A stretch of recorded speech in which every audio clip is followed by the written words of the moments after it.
Welcome back, everyone, to the Hannibal TV UFO Tar Heel here.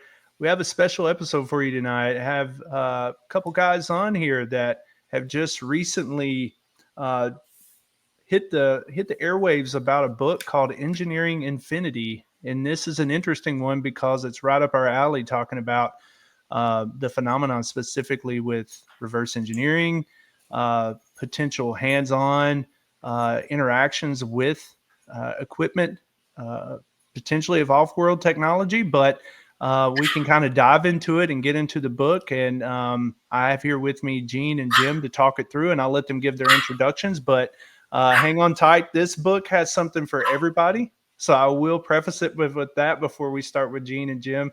If you're into consciousness, this book has got it. If you're into the techie stuff and you want to know how UFOs work, it's got that.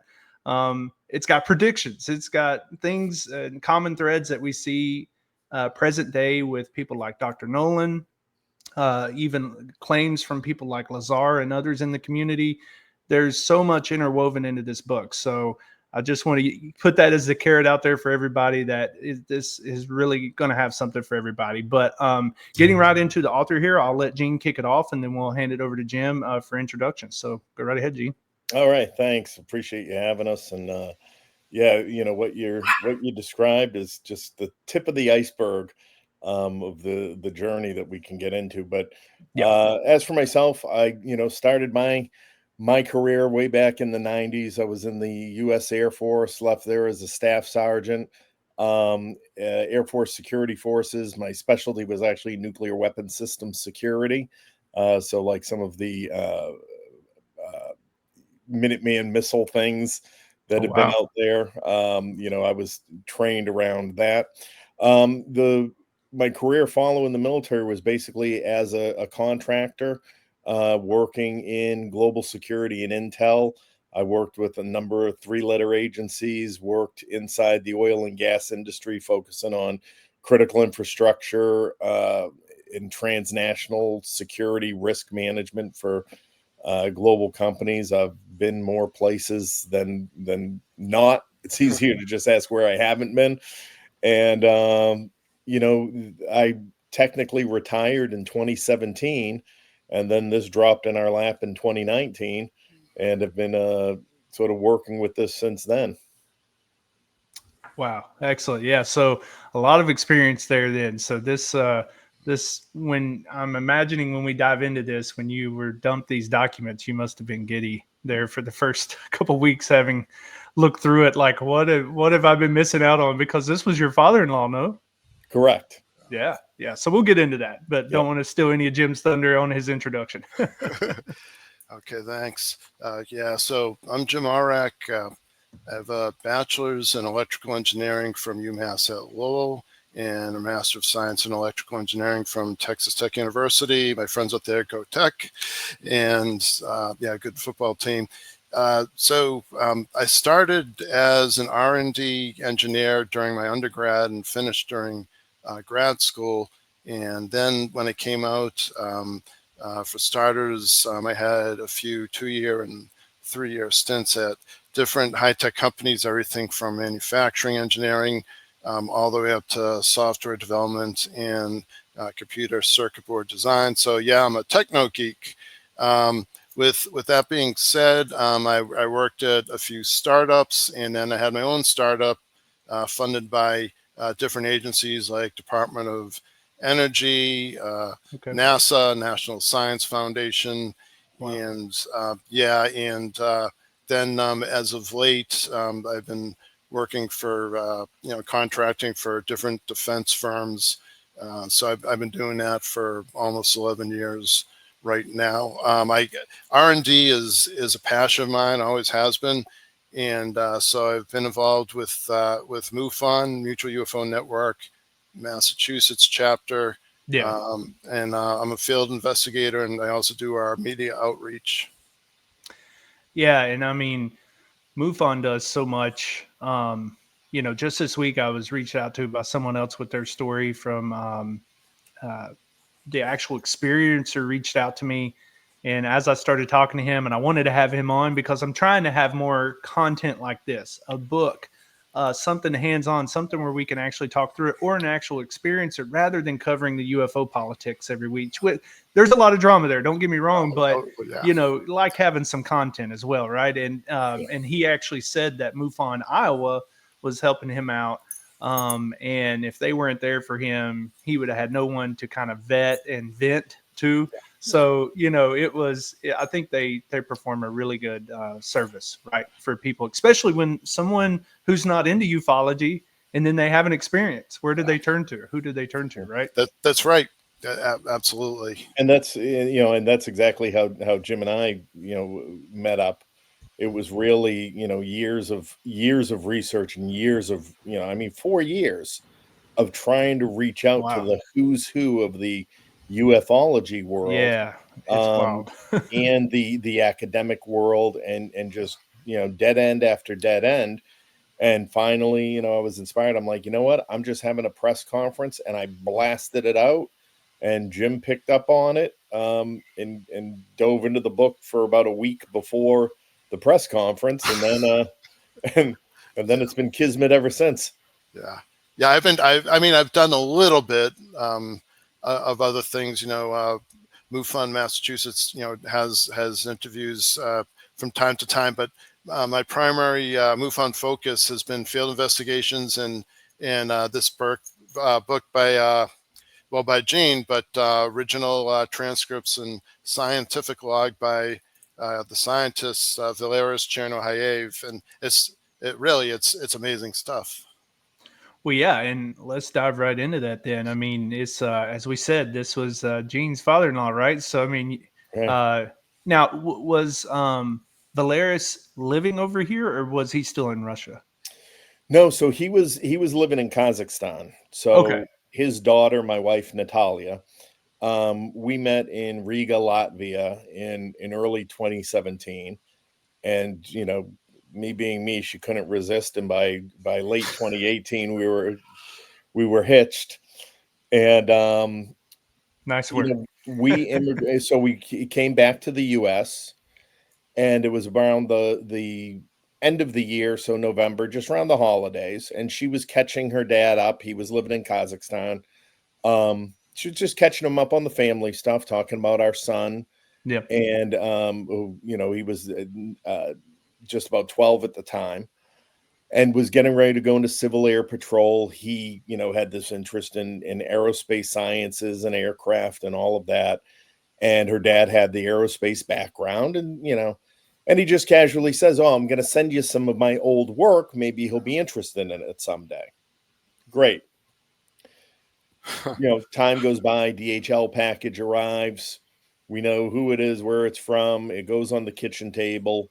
It's Thanksgiving. We're going into Christmas. We had just moved. All the immigration stuff is going on. Mm-hmm. And right around Christmas, she gets a call from his girlfriend over there and says he's very sick. His organs are failing suddenly. And right before New Year's Eve, he died. He came, she called up and said he had passed away, and being Kazakhstan, he was actually already in the ground for 12 hours by the time, Nat even found out. So you didn't get a chance to deep dive any of this. So I tell people, we hadn't even opened it. Right. And it was a few weeks later. And again, I tell people you can take it for whatever belief systems you have and operate in. Mm-hmm. But we woke up one morning and Nat says, "I had a dream about my dad last night." Well, what was the dream? Oh, he was young and in a suit, and he looked good. And he said, "I can't help you with singing." She's a professional opera singer. He said, "I can't help you with singing, but here," and he hands her documents in the dream. So, oh, well, didn't he just send something? Yes. Well, let's open it. Yeah. And then, flipping through 10 pages in, I start seeing these drawings of UFOs, and right off the bat, you see the physics, you see this and that. And then I start seeing UFOs. I'm like, the fuck is this? What does it say? What is it? And she's trying to translate, and she's like, it says it's a UFO. And then I'm asking her questions, and she's been bilingual her whole life, but to the deep dive into it, even for her, she like didn't even have the vocabulary for to be able to just casually translate it. Yeah. Wow. Yeah. And I mean, I could see why, with so many technical notes. I mean, it would just be like me in English trying to read some Right. of the things that, like Jim talking about being into engineering and things like that. You can imagine reading something from a data scientist in English, Yeah. and trying to make up what do they mean? They're setting up an agent to do this and handle that, and Exactly. set up all I mean, these. and she has a master's of engineering in IT. She speaks 6 languages. She's very intelligent, and but it was just so overwhelming, and she's like, he's talking about Einstein's theories and refuting this and blah blah blah, and Yeah. so we just started saying, all right, well, we obviously need to find somebody who can tell us what this is. Is it the ramblings? Was he doing physics at a kitchen table, as a hobby? Right. Or, is it the ramblings of a madman? Or it's some sort of, something of, I'd say that contributes to the discourse, the academic discourse, as we say, or is it just a nice family heirloom? Yeah, and what was his background? Again, I know that obviously, and you're seeing the top of the book as well, right? I'm not cutting it off, making Yeah. sure Yep. everyone can see Yeah. it. Yep. Yeah, okay, good. On mine, I have two different, a split screen, one it's cut off. But at the top here, you say Soviet scientist. So can you kind of just dive into that for a minute, just so people know, like, okay, I know Valerijs, I got his background here with Gene and how they were related. But what kind of work did he do? Do you know, or was it protected work where you don't get a lot of information about it? Or So we have I think learned more about him since he's died, and some of it's by conclusion, yeah, than when he was alive. wow, He graduated. So what were the basics at the time, just to sort of take you on the journey with us, right? So at the time he graduated like one of the top Soviet era aerospace engineering academies. Nat knew he was very intelligent. Um, as a child, and again, she was born during the Soviet period, and that's when a lot of this took place, and fell apart in 91. She was about 6 years old, right? mm-hmm. So she always kind of thought her father was like a plumber, but he would disappear for weeks at a time. He would travel. He would be to Moscow. She would go with him to trips to Moscow. He would go to Kazakhstan. He was involved in all of these things that before this body of work appeared, to her just seemed like, like weird, right? Yeah. I don't know what my dad does, and I've known guys that worked in classical or classified programs, and their kids think they're a mailman, but they're a diplomatic courier, Yeah. and so there was this kind of disconnect of a somewhat disconnected dad from the family and from his friends and social circles and all the rest of it. I'm transparent in the book as well, that he was an alcoholic. He slept on the floors. He did all these things that you would never imagine. Fancy dinners though, and ties to who, right?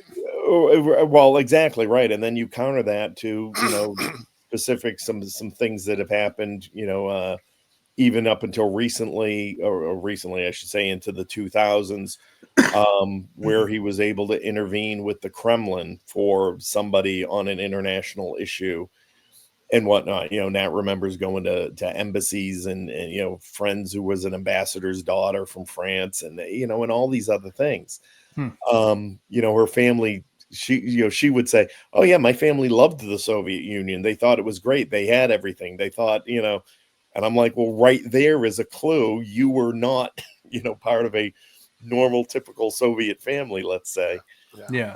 All those things figured in. So over time, and we can touch on it later, but really we began to develop and narrow down this sort of forensic profile from the university, from the timetables, from the what we know about Soviet programs that were going on, that puts him in the right time, in the right places, and with the right people. Do you take these all as his notes, though, or do you think he ever had help, or did you ever start fiddling through these pages and you're like, okay, these writings may be from someone else, and this was like maybe where he got some help from somebody who does propulsion, and maybe he let them write this page on propulsion, or did it feel like one fluid like set of documents where, oh, this was definitely all from the same hand? Yeah, so it definitely was. So, and I had to obviously rely on Nat for it, for that. Yeah, And believe me, I was that was my thing, the forensic deep dive into the documents, sure. right? So every notation in the corner, even if it's typewritten, Yeah. the page number, the handwritten part is all consistent. The Yeah. typewriting itself is all consistent Yeah, you'd be able to tell. through it. Yeah. Yeah, So, right away. none of that jumped out. Okay. I looked at the different ways of, the Soviet classification systems or document control systems. Mhm. So, like in the first couple of pages when of the book, the first scan is a pink piece of paper. That piece of paper within the Soviet document control system is a hallmark of it being a classified, everything under it classified. Okay. They did the same thing. They would put a classification sheet on top that was all marked secret, but nothing underneath it would have those secrets. And this So, was roughly around the 80s when he was doing this. I was trying to find a yeah. definitive period of time where he was working on this, because I'm trying to correlate what was going on in the Soviet Union back then. Oh, there's Chernobyl. I mean, it's like there was Oh some. yeah, no, there's lots. Yeah, there's lots of things. So I frame it, I say primarily between the 80s and the mid 80s through the 90s, Okay. potentially into as late as 2007, because there is a reference in there he makes to 2007. Okay. As you said earlier, he goes into 2024 as well, but we Oh, know yeah. he was already long gone by then. Yeah. But again, looking at things like the advent of computer technology, and this was still all typewritten. Okay. And when would computers have been introduced into the workplace, logically, Hmm. in all of that? So the 80, and as well as, age wise, when he was in university, which the university connection sort of feeds into the Soviet formal programs that were established. So he would have been in university at the time these programs were set up. Half of it was military, half of it was academic. They Yeah. use these university systems. So again, it also fits nicely in its bucket and its timeline. Yeah. Okay. Makes sense. Yeah. Because I wanted to not only get a better profile of him, but then, where was he placing a lot of this material? Because, yeah, we'll get into some points here where there's some predictive analysis, right, that he's doing as well. Now, as far as with your background, Jim, when you're looking through some of like his technical documents and some of the deep dives he's doing there, are there any things that stick out to you the most that you feel like correlate to things we're seeing today from science, especially in this field of, ufology and advanced aeronautical machines? Yeah, yeah, totally. Yeah, a few things. So, from a general perspective, the U.S. is always keeping on top of STEM, that's science, technology, engineering, and math. And believe it or not, I'm still vetting. It's 290 pages, right, Gene? I keep forgetting. So I'm still vetting it, but from what I could see so far, those things all look good. If you want, we could cover, a few people that I've vetted it through, in addition to who Gene did. From as far as electrical engineering aspects, I could tell you from that background, I recognized right away the theory and the principles of electromagnetic fields and how they're generated and how they're repelling or attracting charges and so forth, and how the flow of electricity generates those fields. All of those things are correct, including the laws and equations that are used in Valerijs's journal. And the chemistry and the quantum mechanics that I do understand, that all checks out.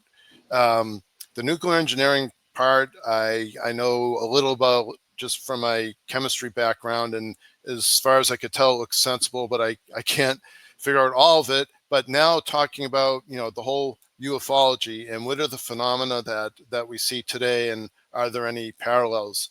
Mm-hmm. One thing that sticks out like a sore thumb, we're talking about warping time-space fabric so that we can Sure. transcend through it, and so that you can travel vast distances in a short amount of time. And that's absolutely in there. And it's accomplished through basically electromagnetic fields that are impacting, or let's say directly interacting with gravity waves. And that coincides with the gravitational bubble part. That coincides with some things in Lou Elizondo's book, and the gravity and electromagnetic interaction for transcending space-time fabric. It's really interesting because that actually coincides with what different ufologists have been talking about, with massive gravitational force in a very tiny, infinitesimally small space. Mm-hmm. It touches on some of the things that Jacques Vallée has said about both portals and also windows. So meaning that the craft may actually travel through creating these things. And also something else. So according to Mr. Dolan, and also, certainly in line with what Luis Elizondo has said, and many other ufologists, these craft are often seen emerging from water, in water, or near water. Mm-hmm. My friends, the Tedesco brothers, have observed this, although different types of phenomena near water or emerging from water. That Yeah. jives with what Valerijs is putting in his scientific journal about the power generation for the thermonuclear synthesis (TNS) reactor inside the craft. And the reason is that there's deuterium in the ocean. Now, the deuterium, that's a hydrogen atom with, they call it deuterium because in the nucleus, and I know this is getting kind of high level for some people, there's both a proton and a neutron. Here we go, I'm a techno nerd. And revolving around the nucleus, there's an electron, but they call it deuterium because your standard hydrogen atom only has one charge within the one entity in the nucleus, the proton. Deuterium, two things inside the nucleus, proton plus neutron. To make the short of it is not even 0.1% of the ocean contains deuterium. Yet there's so much of this atom or in molecular formation to make up different types of water that some sources say you could actually meet all of the Earth's entire energy needs for the next 26 billion, that's with a capital B, years. Yeah. That's so incredible amount of power could be taken from that deuterium. So all that kind of jives with these things that are, they're spotted around the ocean. So there's a lot. There really is. So how many Yeah. pages into the book are you, Jim? How many pages into it? See, I'm one of those guys where I'll skim it. And then after I skim it, I'll find something that I get enthralled and carried away. And then after that, I never read straight through, Yeah. Well, and that's the same with me. I've read a page and then I come back to it because being someone more simplistic with this, right? I'm reading books by Diana Pasulka because religion and how it ties into the fabric of ufology.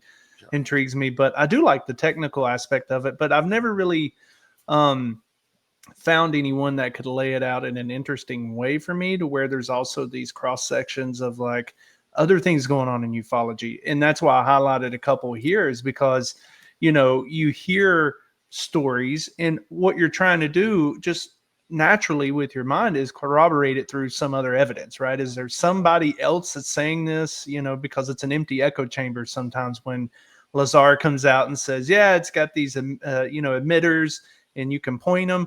Well, you know, I start reading stuff like this, and this page here is talking about, now this is where one of the translations were done, right? And you're trying right here in these pages, right, Jim, Gene, you'll show what Valerijs had wrote in his technical notes, and then on that very next page, or in the subsequent page, you'll try to say, you know, here's the best translation we could come up with about what's being said, right? Just to give people an idea of how the book flows. Correct. You know, I originally pursued it with the idea of both translating and explaining.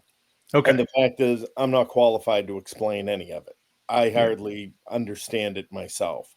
But, you know, there were certain areas that seemed like a more of a deep dive explanation would be helpful to the more casual reader. Yeah. So, you know, the intent was, listen, let's just translate it and put it out there and let the scientific community figure it out. Sure. But, you know, obviously we wanted to add some kind of narrative to put it in context. Well, thank you for that, because it does make it a little bit more digestible for someone like me, because when I read this and it's talking about there's zones that could be within the craft that can modulate the electromagnetic field, the strength and direction. Yeah. You know, automatically I'm thinking strength and direction. You know, Lazar talks about that with his craft, because in his sport model, there's 3 different areas where, if you want to call them reactors, or if you want to call them, he calls them what, emitters or something. But they had some direction. They could point them certain ways and modulate them in a way to where it would be able to do any of this directional strength. And then it goes on down here to say, in this second paragraph, that the curved upper and lower surfaces appear designed to contain a shape of these fields, creating a controlled envelope.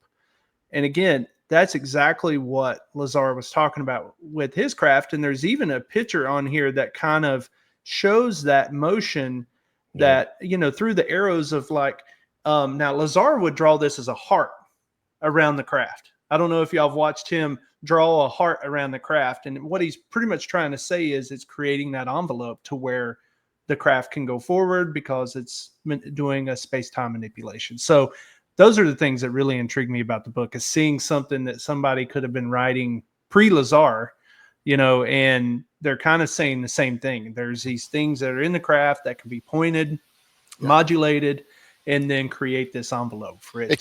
There's no way in God's name that it could be a coincidence. I'm telling you. Right. Yeah. And the other thing about it too, to keep in perspective, is that this wasn't written for publication. These were this guy's notes that he had stuck probably in his briefcase. Nat will talk about, he always had his briefcase and he always had some papers, you know, he was always working on. So, you know, and it was the Soviet Union. So both channels of public knowledge, let's say, were tightly controlled as to what, you know, he might have had access to. And a little bit more to your point, Casey, about the, you know, the readability and the thoroughness, I guess, of the entire body, you know, of the works. Mm-hmm. You know, in doing the translations and going through it like that, my impression was, not only was it, you know, he was observing it, he was recording the specifications of it, he was using math and physics to explain it, but it seemed then, particularly later on when it gets into things like consciousness interface and whatnot, he was trying to explain to somebody else why it all mattered, how it all tied together. So, absolutely, you know, in that Soviet system, this obviously would have gone up to some superior that would have taken credit for it. Yeah, I'm glad you make that point. I'm glad you make that point, because I want people to understand that. You just said, how many pages was it? 290 pages. This isn't dinner napkin math. So it's, you know, if someone did that, they're on a whole nother level of commitment, because it is obviously an explanation to someone, or the way I like to think about it. Because when I read a book, I try to think that I'm sitting there with the person and I'm trying to get in their mind of where they were. And being tasked to do engineering diagrams and being asked to write them up for cloud technologies and things like that. Like, if I'm going through even 10 pages, it's painstaking work, right? It's like, okay, you got to be very detailed. You got to, you're answering to a superior. Someone, I believe, definitely tasked him. Someone either, hey, look at this or look into this type work. That's the impression I get. Absolutely. Another one that I see here that I know fans of ufology will love is one that I actually emailed you guys about this one, because it was a conversation I was having with someone a couple of weeks ago about Dr. Nolan. He is at Soul Foundation and he's doing his analysis. I don't know if y'all got to watch that back when he did this, I think in 2023, 2024. Dr. Nolan is doing, if you just go to Soul Foundation, fans that are following along, and go look at some of the very early videos on their channel on YouTube, you can see Dr. Nolan's first presentation there. I'm pretty sure it's his first. And he's going through sample analysis of actually putting these samples that they have of the different metals that they found from potential crash sites. And it keeps coming up that silicon and it is part of what they're finding. And it actually, he had one material that they looked at. It was the second material in his presentation where it's just pure silicon, sand, almost. And here you see in Valerijs notes the same thing. Most likely saucer material consists of silicon. Now, I'm trying to think in here, is he saying that he thinks the craft would have to be mostly consisting of silicon? Or is this one of these points we're trying to make? Maybe he was given access to one for a while and he's saying that it's probably made of silicon, because he probably didn't have Dr. Nolan's machine that he uses out there at Stanford Research to, break down the particles to figure out the makeup of it. Well, and again, this was the 1980s. So how much of that technology that Nolan could use would he have had access to be able to do it? So you always have to go back to that frame, putting it in the historical context. Yeah, he really deconstructs the sample to show you at what level each metal is in there, at the composition. He even shows you a 3D rendering of inside the piece. So he gets very scientific with it. But things like that, again, it's very interesting. Again, something written in the 80s. And we see here him saying several times over, since the specific resistance of silicon is much higher than the other resistance of aluminum, he's making these statements that today we are hearing scientists agree with and say, if this is a craft and it is doing these things that we are saying it's doing, then, when we break down the pieces, we're seeing exactly what he's talking about here. And, and the translation is important too. And it, we struggle with it a lot, and we went back and forth because, again, some things are very definitive. Yeah. Some things are worded in a way, anyone that, speaks multiple languages I've said it to Jim. It's like, okay, it's the difference between, we have to pick a word. It's the difference between a couch or a sofa, a duvet or a blanket. We were arguing over the number 3 for, a pleasant, discussion for, over an hour. There's, was a symbol, and Jim's like, oh, it's a 3. I said, not necessarily, because it's written in Cyrillic, which means it could be a letter. And that was an hour back and forth. Because if you want to, a punchline to a joke would be, the answer is, to make the engineer, drive him nuts. Tell him some equation where it looks like 10 to the third, and tell him, but that's not a 3, and that'll drive him nuts. Yeah, and I don't know, some of these I want to, if I ever have a man cave, I'm a lover of bourbon and cigars. So half of it's going to be bourbon cigar related stuff, right? It's a man cave. The other half is going to be big printouts, and it's going to be pages like this right here. just like, which I have printed out as posters as gifts to people. Yeah. Yeah. I mean, it just, look at that. I mean, so he's showing a charge right there with Okay. the right hand rule. So what he's showing is that well, basically, as you have charge move below it, but it's related to the same thing. He's talking about a magnetic field, so that's B. That's a magnetic field, or the symbol, maybe it's beta, and that happens with the so-called right hand rule, where if you have current flow through a conductor like so, then you're going to have a magnetic field go up that way, which I guess this way, to match the figure, current flows this way, field goes that way. And that's what That's amazing. So that, I saw that right away. And I knew that from my electromagnetic theory that they taught you with at UMass Lowell, that, thank God I got a C. And, Actually, I have a question for Jim, something I've actually never asked. Are the colors significant, that he uses blue and then he's got the little plus, the reds and the plus signs and reds? I think he's being a nerd. I never noticed that. I think he's being an engineering nerd like me, because that's what I would do. Because when you're trying to accentuate a point, you'll notice that it looks like a B or whatever they call it in Cyrillic and Russian, but that in English, if you're talking about magnetic field, it'll be similar, but it'll be a B or a beta. And what he's doing by writing those equations in blue, he's also showing those arrows, bunch of arrows in parallel going downwards. And he's talking about, well, you're generating a magnetic field by passing current perpendicularly through. Valerijs terms it as solenoids, although solenoid is a generic term for something where you apply current and you get a magnetic field. So this is part of what he refers throughout his journal, Gene, as solenoids. There it is right there. And yeah, the color significance is he wants to show the blue is the field, and that's what he's talking about with the equations right above it. And then and then he's a good technical writer. I have a technical writing class I'm in college right now.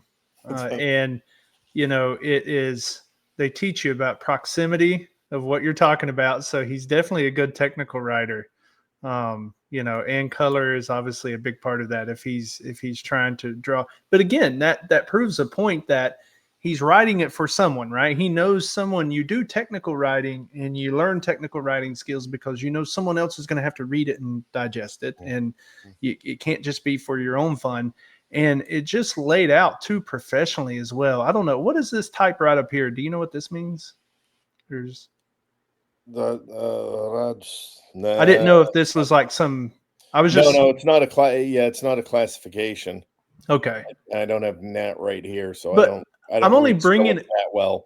I'm just bringing up that point that there's very specific indexing and protocol at the top of these pages that he's following. I mean, it just seems the like W2 indicates work number 2. I know that much. Okay, but.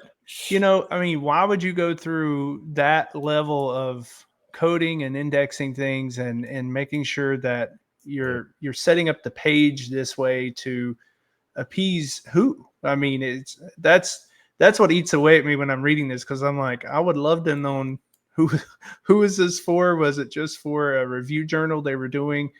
And again, you have to put yourself in the time and place of the 80s. And what we were just coming out of with the space race of what the 50s, 60s, and even into the 70s. And we're just starting to launch space shuttles and things like that. So, I'm sure they're still wanting to push the envelope. Are you cool if I make a comment on this, Casey? Yeah. Cool. So we had the honor to speak with Timothy Phillips last week. He's the former deputy director of Arrow. And wow, he's making a lot of news lately.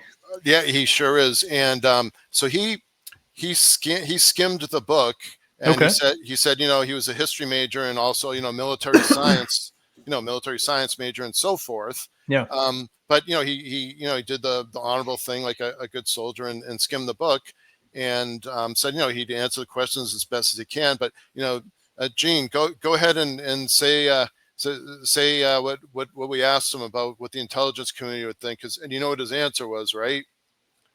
So we said, yeah. So Gene came up with a really good question. He said, okay, suppose you had a U.S. scientist, and in his final days, he decided to take research and development papers that were funded by the government and send it over to his relatives in Russia. And this was government funded, and it was for UFO reverse engineering.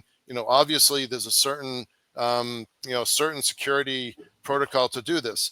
And now what you have is the opposite. You had a Russian scientist, a Soviet scientist, former USSR, send it over to relatives in the United States. And so Tim's answer, it is on MUFON, Massachusetts interview. Tim said that would be regarded as betrayal and treason. So you can just imagine what we're looking at here is a piece of history. And I apologize because I'm a broken record, but I love reciting my cousin Robbie's quote when he looked at that. He's like, can you imagine if the adversary spilled the beans, Yeah. And I mean, well, that's been thrown around for quite a while, is who wants to be the first out of the gate with this. That's why, I think there has to be some backdoor cohesion between the different nations out there, even adversarial nations. I'm convinced.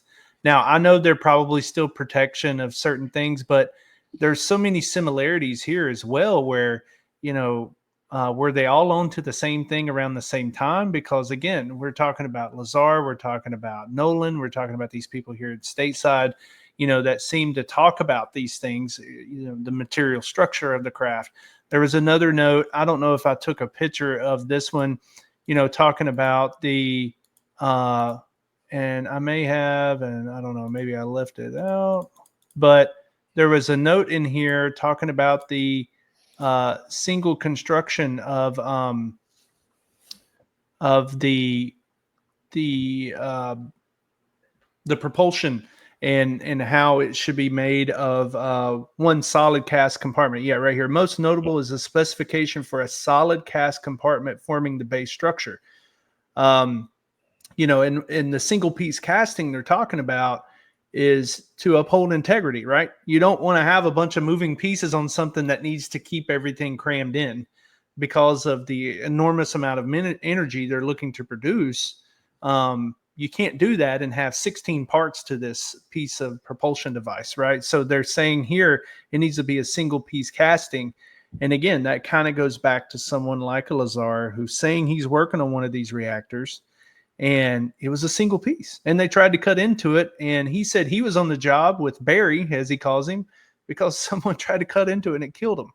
So, there's just so many similarities there, even his drawings about where you would place them in the craft, and things like that, and then how the craft would operate. There's some cohesion there, between American science and Soviet science, where it just makes you wonder if there was definitely some backdoor cohesion there. All of the big public statements, the big whistleblower statements, and all of that, this body of work supports them, which kind of frustrates me in how difficult it is to reach or connect with any of these people, because it's like, here's some real science, here's something that will actually support everything that you're talking about. I think I shared the information, the assessment we did where we ran this against declassified, public available, programs. Yeah. And we did that in a way that was sort of inspired by the idea of the FOIA requests, and you ask about UAP, UFOs, and, it gets all this back channel. And I said, what if we just ask about the science? And I did it in stages, and released the findings in stages. And what I'm up to now is, there, out of 52 purely scientific topics, there are over 75 agencies that have documented work that they've done since the 1980s. So the first portion I did was looking specifically at the 80s through 2000 to kind of doing apples to apples. But now it's, 75 agencies, $150 billion a year on all these research projects. And that's when it struck me. I said, you're never going to find Arrow, all of this, the UAP caucus. You are never going to find a UFO program. It is all compartmentalized in the science that is spread amongst agencies. And the key to any kind of disclosure is going down the path of saying, hey, this work NASA did, or this work agency XYZ did, is phenomenal. Now let's look backwards. What started this? What inspired this body of work? Because here, and we have 52 of these things to look into, these areas of science that, as you said, at the same time, relatively, both the US and the Soviet Union, probably the UK as well, I found some loose connections. They're still pretty tight-lipped over the whole thing anyway. Yeah. But there are these parallels within these time periods that the same science was being explored, and whether it was a result of specific cooperation or a result of starting from the same starting point, i.e. a recovered craft, we know what the Russians were doing with it from this document. Yeah, and it's not just the technical stuff either. I mean, it seems like he's even far ahead of the big thing that's going on in ufology right now, which is this change in direction to consciousness and psionics. And I mean, now this goes back years. I mean, again, I hate to keep harping on Lazar, but Lazar said there were no instrumentation inside the craft that he worked on, right? It appeared that they controlled it with their mind. We hear David Adair talk about that, because he said he was shown a craft out at Groom Lake, and it had the same type of thing. There was no control panels or anything like that. It all appeared to be based on mind and using consciousness to handle the craft. And then now we're hearing that with Jake Barber, right, where he's talking about, they're able to use this dog whistle and things like that to bring in craft because it's handled through some consciousness field. Can either of you speak to some of that, of what Valerijs was talking about in his documents? Because he actually gets into the math behind it, of this resonance field where you can actually measure it and put calculus to it, right? Right. So this became one of the main things, because we had it in 2020, and he was talking about 2024. And there's a video, I have it posted on our Instagram. I was recording Nat while she was trying to translate it as we were sitting in the car waiting for our son during a swimming lesson. And, and again, this graph that you're showing right now is interesting, because here he's giving a history lesson of sorts. And he's talking about, sort of the rise and fall of empires, and then how it relates. He's got the Soviet Union right on top. Right. And how it relates to, and how the cosmos, influences this. And you hit the key word right there, resonance. That it is constantly this retuning, or new tuning that societies go through, that lead to these ebbs and flows, rises and falls of governments and all the rest.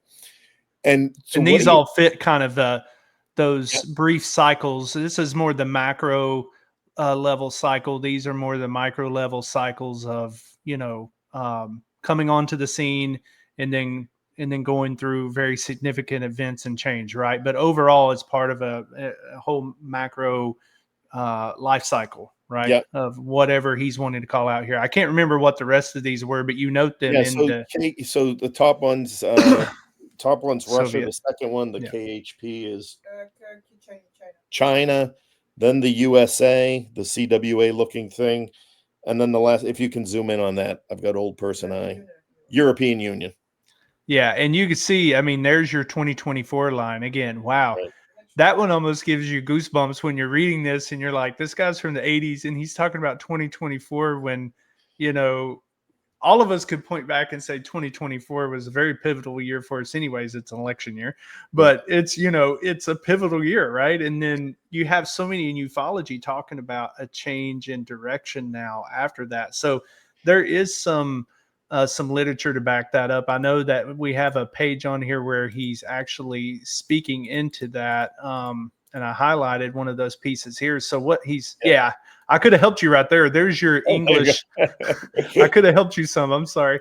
But he's saying here 2024, as it's translated, appears to have a major inflection point, right? So that's pretty interesting to call that out, suggesting a global transition rather than isolated national developments. Yeah, I would think we would all agree with that. Because the straight translation was like the fall of the USA. Yeah. And it wasn't in that, it wasn't meant to be, in a negative connotation, but what it was this idea that 50% of and it specifically says that 50% of the population will transition into this new resonance factor, this new resonant area of resonance, where essentially logic becomes more clear. And then the other 50%, will sort of scatter along in the coming years. And you're right. It's so reflect the sort of change in society that's why this resonance, when you hear about that, it's very interesting because, again, you tie in someone like Jake Barber, who said he's taken in one of these 8-gon craft and he's picking it up and it overwhelms him emotionally doing so. And it almost makes you think of like a resonance type field. Like, is that something where he didn't realize what he was interacting with because of whatever systems it relied on? And we have a case here in North Carolina, and I'd emailed you guys about this, DC Long, who was out of Fort Bragg doing contract work, and he walks in and there's a monolith in the hangar there, and it's floating about 12, 18 inches off the ground. And there's a couple boulders beside it doing the exact same thing, but there's a small black box on top of each of those. And he says it's almost like when you have a guitar amp plugged in, there's a deep resonance. And he kept using the R word. He's saying it himself. And he said there's this deep resonance where you can't hear it, but you can feel it. And it makes you think about, again, references like this. The resonance thing also, there's a type of, I meditate sometimes to relax, and there's a type of therapy. It's I forget exactly what the acronym is, but it's EMT. The last one, it's either therapy or tapping, but you're thinking of your energy points, and it's similar to acupuncture points, and you're thinking a certain thought as you go down your body. With certain amounts of tapping, Casey and Gene. And then by the time you get to the bottom of your body and you're doing a certain breathing routine, honest to God, several people have said this. Well, people who do this for regular therapy feel it, including me. You actually feel when you're done with that meditation, you actually feel energy flow from the top of your head all the way through your body and out your legs. And the first time I did that, I was amazed. And then I believe it was, you might be familiar with a gentleman by the name of Joe McMonagle. He's a famous remote viewer. Yeah. Yes. And he was talking about certain ways of remote viewing or out of body experience by resonating, or it's called oscillating, or basically, if you can imagine, sort of a wave on an ocean going all the way up and all the way to, so depending on how fast you do that, you get to a certain frequency, basically how slow or how fast that up and down goes. And you get a resonance, which means, in engineering terms, it means a spike or a discontinuity similar to those spikes you have in those graphs. And you get a peak or a low. And that coincides with Valerijs' work, where he's talking also about a spiritual resonance and, body energy, and that, so the mind machine interface. So, well, and that's where I think people need to realize that this book, we've shown technical craft, and now we're starting to talk about some of this, but there really is something for everybody, because, one of the questions I asked of GPT on this was, how many references did Valerijs make to planetary gravitational and magnetic field effects? And it says he made 7 major segment callouts of that. So, not just the relationship of the craft and how it operates, but even where we are in our cosmos, where we are in this galaxy, how it relates to, again, what we're looking at right here, which is the rise and fall of life cycles of societies and things like that, and how it ties into, planetary motions and fields that interact with us that we probably don't give enough weight to, but he seems to be weighting it in a lot in his document because he makes 7 major statements about that. So, wanted to know what you thought about that as well, because he's tying in an interesting aspect that I don't really hear people talk about a lot, which is, that's why I had the funny note on here about, what would Valerijs have thought about the Three Gorges Dam. And I know I'm tagging around a lot, but I threw my note in here so I wouldn't forget it. He takes calculations about this, right? About where we are and, what is our relationship to the other planets and their motion and their cycles and where they are. And, I think about something like this when I read about the Three Gorges Dam in China being so large, it's throwing us off axis a little bit. Now it's only gained like 6 milliseconds, I think, is something like that, or lost. I can't remember if it was a loss or gain, but I'm wondering what someone like that who wants to put the math to it and how that would affect his calculations. Would that have taken him down to 2023 or up to 2025 with China building a dam, for example? So, I would think what he would say was there are that we have this resonance, and it sets the path forward, and there are certain degrees of this resonance. Some of it's more radical and some of it is less. Some of it inverts something else.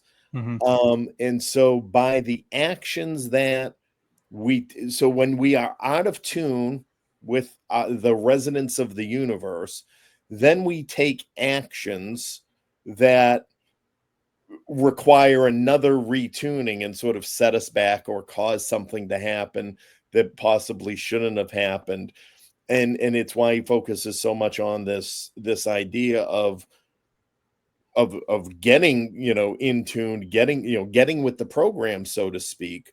Because in order for us to get to the level we can have this consciousness interface with a craft like that is what humanity will need to do, or what, a certain portion of humanity will need almost to like if that discovery's made, how are we going to Right. deal with it? Because none of us are there on that resonance field. Like none of us, can any of us even tap into that? Now, someone like a Jake Barber or even a Joe McGonigal, like you were talking about, maybe there are assets in our government that we just don't know about, that they're used for that purpose, right? Or going to be trained. And I think all of those people, because I listen to them and I'm like, you are so right, but for the wrong reasons. And it's like, you've got to look and read this and you're going to understand it better. Yeah. And probably whatever it is you are attuned to and understand, you are going to understand it all the more and be so much more effective in what you're trying to do, because now you've kind of, you have the user manuals to what this natural ability that you've tapped into. Because like whatever being is piloting something like this, if it doesn't have controls, but the resonance plane to meet this craft on, essentially, then why couldn't you tap into its trajectory? Why couldn't you make it lift? Why couldn't you make it go left, go right? By tapping into that. But it takes, like Jim talking about meditating, we can't even sit quietly, for 5 minutes without social media. So I don't know, maybe we're moving away from. Yeah, it's tough. What's interesting though, guys, is Valerijs, and unfortunately it's not all me because I have to keep absorbing and reading. So I put it into my Google Android Gemini, but dumped all of Gene's book in there. And I said, what is it that makes this work for, traversing the time-space fabric? And it says that Valerijs constantly touches on the fact that the whole principle of this navigating through time space is the interaction and interweaving of gravity waves and electromagnetic waves.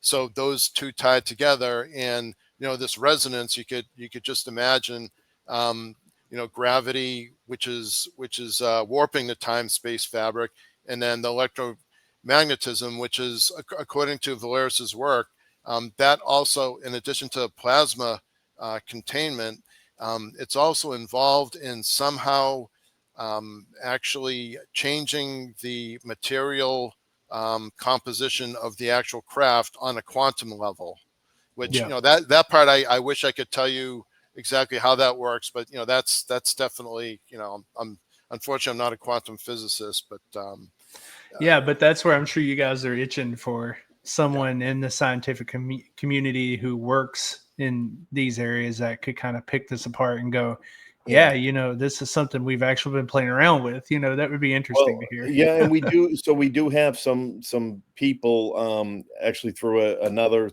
investigative journalist who has some connections with people who are involved in advanced propulsion research. Yeah. They've looked at this. They were blown away. They were like, not only is it consistent with other, more theoretical things that they've seen, they're like, this is like the Rosetta Stone of all of this other information that they have.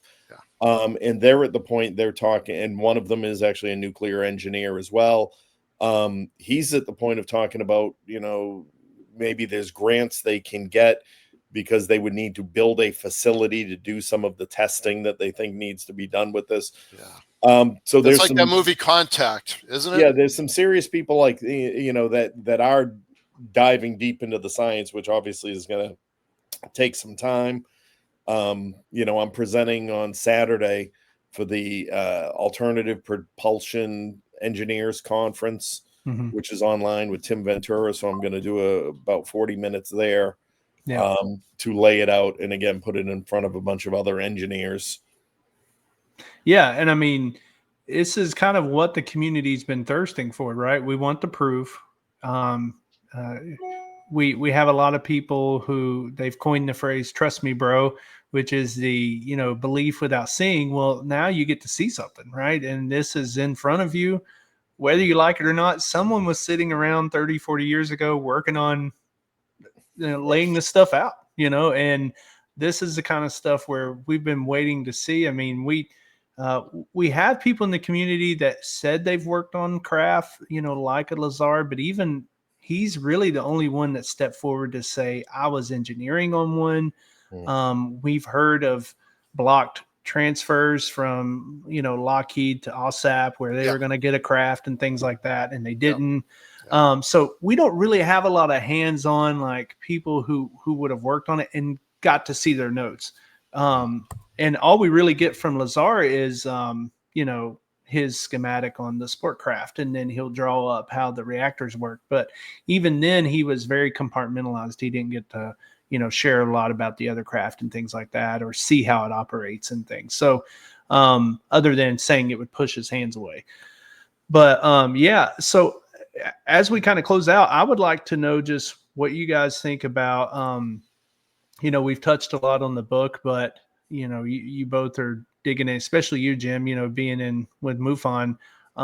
Where do you see the next phase of the next year or two, kind of leading into what Valerijs was writing about with 2024? And you hear people like, where MUFON was first connected with Chris Bledsoe here in North Carolina, right? And him talking about this Enlightenment period and things like that. Is that what you kind of see? Is that what your gut's telling you, or do you just think it's going to be a little bit more of the same for the next year or two? And we'll start with you, Jim, and we'll finish with Eugene. Thanks. Well, I'll tell you, it's definitely not going to be more of the same. There's a few different things we're doing. One thing is we've sort of started a MUFON, and of course anybody outside of MUFON who contacts us is welcome to join. But we started kind of a Valerijs Černohajev UFO study group, and so we have a forum. It's been going by email, and at some point we'll figure out the best place to put the forum online. I mentioned it to Gene a little, but so first we put feelers out there who's interested in vetting through the whole book, and I have a That's professor, great.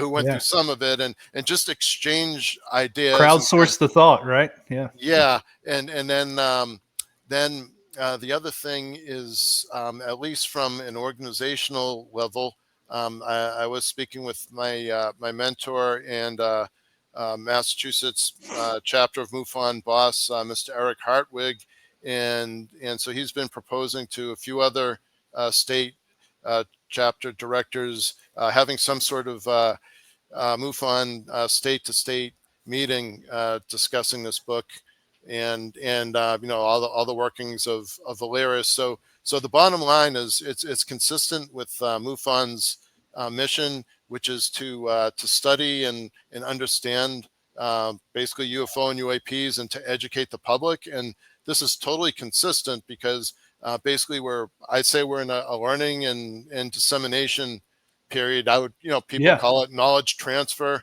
Sure. And so I see progress. There's so much out there. And in closing, I'll just say, just to put things in perspective, there's projects being worked on for plasma containment with these humongous chambers that are something like 360 or more feet wide, and versus something that's like on the order of 15 or 20 feet wide. So you're talking about, in the end result, you're talking about a tiny, tiny, tiny fraction of what would normally be contained in like a nuclear power plant. You get the same type of power out of this tiny little craft. So I see lots of benefits for humanity. So that's, of course, that's in the long run, but I see all sorts of good things coming out of it. Yeah, and I know we were talking about that today with, you see tech and some of the things that they're thinking up, and how it's going to, oh, well, we need to be able to levitate this piece of machinery using this tech, and maybe we're going to use high-powered magnets and things like that. But the magnets, like what you're talking about, they need to be the size of, 15 Walmarts. I hear people tell me, they say, well, you can get you an outboard for your boat and it's battery operated. And I said, okay, sign me up. And then they tell me how much the batteries weigh, and they're going to take up the entire hull of the boat and sink me, and it's just like, but then you read this kind of tech and you're like, this is very small containment type energy, and it's just like, if we're talking about that in the 80s, what the hell are we doing here? Like, why are we doing this 40 years later? We're talking about creating magnets that will be the size of 6 Walmarts just to do one job, when there could be technically this kind of stuff going on, or at least the exploration of it. Yeah. Yeah. So I think you asked about what's coming, the rest of 25 into 27. So I'll always leave with a cliffhanger. Go to the website, because I tell you exactly what it is. Under reports and analysis, there's a report that's called Cosmic Cycles 25 and 24 to 27. Mm-hmm. And it goes year by year, and it's a PDF. It's free. Open it up, read it, save it as a PDF. And that was, again, just extracting the process, so to speak, following the logical conclusions of that whole thought of resonance and how it works. Yeah. And I even went, and you can find it on there. They wrote like an 84-page field guide on the political side. So essentially, it's got a red section, it's got a blue section that introduces, sort of what your thinking is and how you need to tune resonance, because both trains of thought are needed in society and all the rest of it. But the entire book can be read through the flip book right there on the website. Nothing's hidden, nothing's held back. We built the Ask Infinity GPT that is right underneath it. So you can sit there, look at a chapter, and then literally ask, what the hell does this mean? Mm-hmm. I've asked it everything from how fake is this to how do I make the world's greatest pizza? And it will, it will lay out, it'll say, well, I can't tell you how to make a great pizza, but a great pizza oven could be made by, doing these things.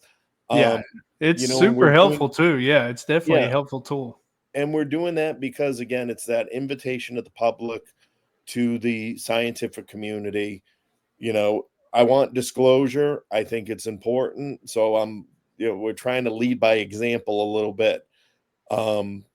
If governments had this type of technology and chose to pursue weapon systems as opposed to generating free energy for everybody in society, I think that's an important discussion that needs to happen at some point, as uncomfortable as it may be. Yeah, especially if there's already been some exploration there. Yeah. And so they can read it all online. There's a link if they want a hard copy of it to put on the bookshelf. They can get it off Amazon, or if they just want to download the PDF version, it's $4 through the 4th of July weekend. My salute to America. Nice. Yeah. And I'm, again, just as someone who is, you got to do a lot to get me to look at a book. I'll just put it to you that way. Now, my wife sits around and reads all day, all night. It probably drowns me out. But, it's a very interesting book. And it's one of those things where, just like Jim said earlier, you'll visit a page and then you'll go back to it. And then you find yourself deep diving that page for some reason because a thought bubble comes up and you're like, I think he writes about that. And then you jump back to that page and you start looking through it. And then you start getting on the GPT. Well, how many times does he reference this? So it all kind of ties in together. So I like how y'all edition. I'm going to have to insert that kind of warning because I've woken up at 2:30 in the morning. Oh boy! Because something has clicked and have jumped back into it. I've gone to bed at 4 a.m. Trying to put this book down, and one more thing. I got us one more thing. Yeah, and it's that kind of book. It really is. And if you want to geek out, if you want to nerd out on different things, it's got the technical, but it's also got again a lot of this that we're talking about with residence fields and understanding how we fit into things, not just from a puzzle pieces type view, of this fits here and it runs off this and it's made of this. It also gets into where we fit into this cosmos, and I did not expect that of the book. So when I started reading those parts, I'm like, is he really getting into planetary exercises here about how this all fits in together, and when is the best time for society to grow and to learn? And we're going to get that from Valerijs as well. So it's very interesting. So I'm definitely appreciative that you didn't just take Pop's notes and just shove them over into a corner and you did some translating, because it sounded like it was a lot of work, right? 4 years is what you said. 4 years. And a lot of being ignored and feeling alone. And, is it worth it? But again, it was really this sense of responsibility. Like this is going to make it, this matters to mankind, I think. And as unbelievable as a thought that is to get your head around. Yeah. And going off of his own theories of resonance, I'm like, I'll translate it. I'll put it out there and, inshallah, put it out to the universe, whatever. Yeah. If the right person's meant to see it, the right person was meant to see it. And even in doing that, I'm like, no, the more I heard these things, I'm like, these people have got to see this, because it can answer their questions. I should say, I can't answer shit. Sure. It can answer their questions. Yeah. Well, that's awesome. And, I agree. I don't know how you would just look at it and then just, this is just crazy town and then put it off. Especially your background in the Air Force, I'm sure you see these things and there's some, tingling, right? Where you're like, okay, there's something else here. This isn't just random notes of, somebody who had too much time on their hands. Right. And again, outside of, I say it all the time, my interest in this subject, never went beyond binging Ancient Aliens on a weekend. Yeah. That's it. In the Air Force, I knew guys that worked Area 51, Tonopah, all these, and had their stories, and that was cool and whatnot. And I was always open to the idea and things like that. But basically we were, Nat's an opera singer. We produce concerts and operas and do that. I'm retired. I don't I don't need any bullshit. I'm just like, here's what we've got. I'm putting it out there. Y'all figure it out. Yeah. And you just dropped it in Jim's lap, right?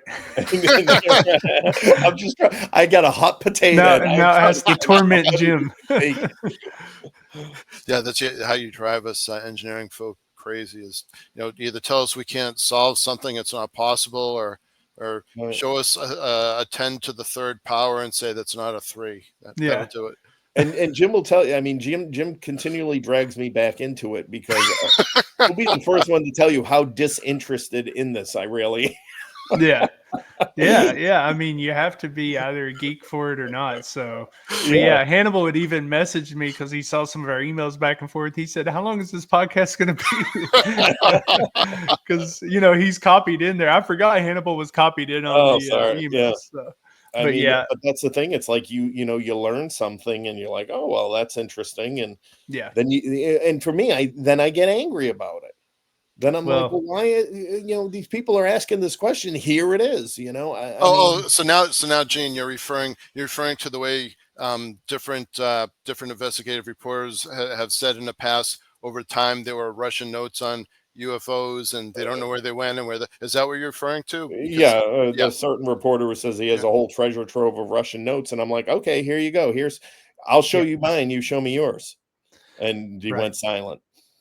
Yeah, and and that's where you wonder at what pace other people are in the community right now, because there's just so many competing headlines, and some people have new specials coming out, and they get into these production crews. I know one of them with like talking about like Knapp, he went MIA, it seemed like, for about a year and a half, and him and Corbell wasn't doing much. Well, he was doing apparently some Netflix thing, this Investigation Alien.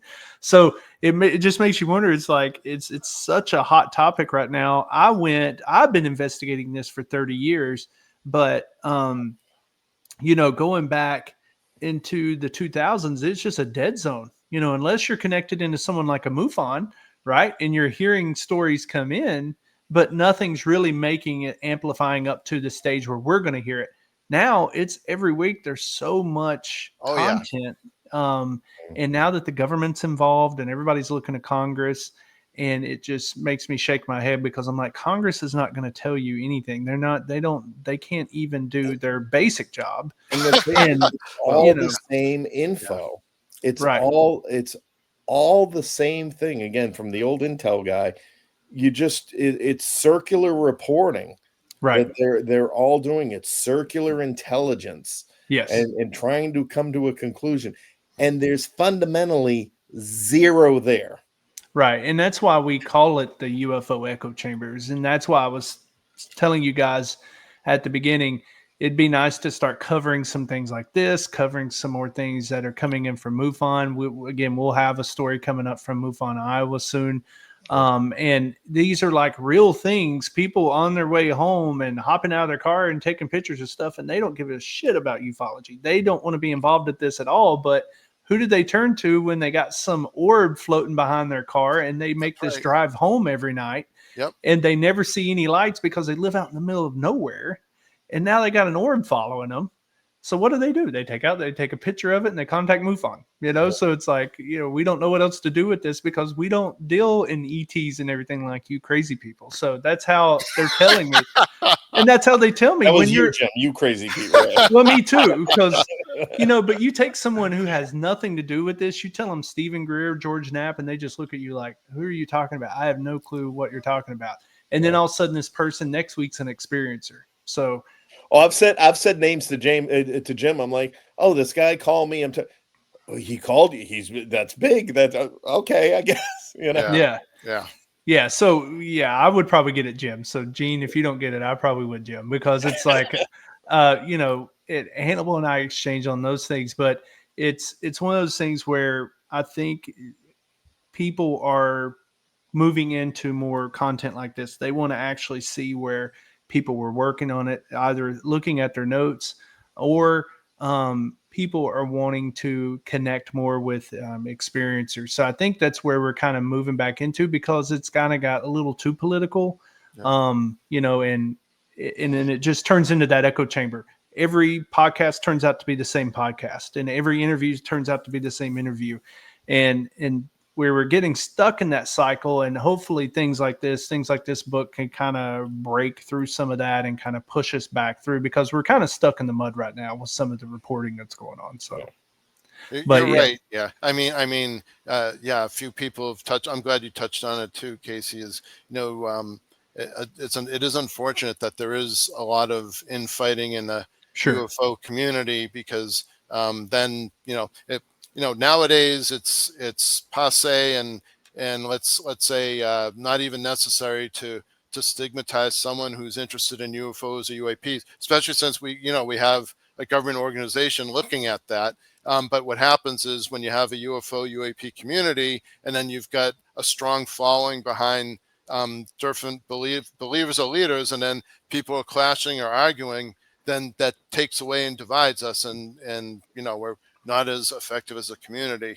So I agree, there needs to be more unity. I'm totally in agreement with that. Yeah, so hopefully it would be stuff like this that kind of brings some unity back, and it'll help people realize that who knows where Valerijs landed on his politics of the time. And he was a diehard communist. Okay, but diehard. That's why I said I think he held. But I don't get that in this book. You know what I mean? Yeah, that's what I'm saying. I think he held on to these because he was waiting for everybody to calm down and get back to the Soviet Union. Yeah, got you. And he would probably be somewhat mortified at the idea that his CIA affiliated son-in-law went and published them. But but in the same token, again, I'm just tuned into the resonance, and the resonance published, so. Hey, I'm with you. I mean, you got to. I don't know how you would sit on this and just hope. You would be pretty much hoping that one of your kids, like you said your son, you would be hoping that he would get interested enough not to shove these in a corner and of the basement, and then forget about them and accidentally throw them away. I have two sons as well, so it's like I could see them doing that. So it's like one of those things where you got to get it out there. You got to let people look at it and kind of peer review it. And that's why I'm glad you did it, because I mean, very interesting. Again, if any other country, if America even had some scientists that came out and published 200 plus pages of notes like this, I mean, it would be everywhere. It would be everywhere if Hal Puthoff toward the end of his life said, you know what, I'm just going to drop all my notes on what I did here, even though they're supposed to be all protected. I'm just going to drop all my notes.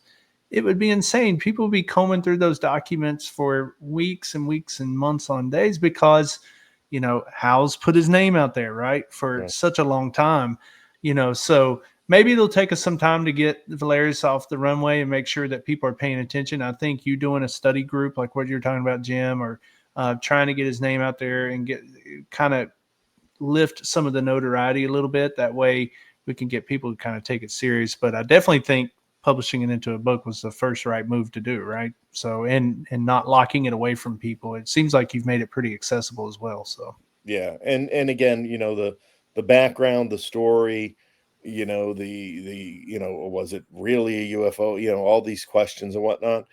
At the end of the day, I just say it doesn't really matter. The math is there. Sure. So, so I don't need you to believe the story. The math is there. Yeah. And there's a lot of it. So, well, I thank you guys again for this evening, and I hope the fans got some enjoyment out of it. Circle it around the community. We'll be out there, posting the vid out soon on this, so that everybody can kind of start consuming and getting into it. And give everyone the website again. What would be the web address? And we'll make sure to link it in the video as well. Yeah, thank you. Yeah, it's engineeringinfinitybook.com. There you go. So pretty straightforward, engineeringinfinitybook.com. I did see it already listed on Amazon. So as Jim and Gene said, it's there as well. But yeah, hopefully fans got something out of that. And thank everyone for your time. Appreciate it. Thanks so Thank you. much. Thank you.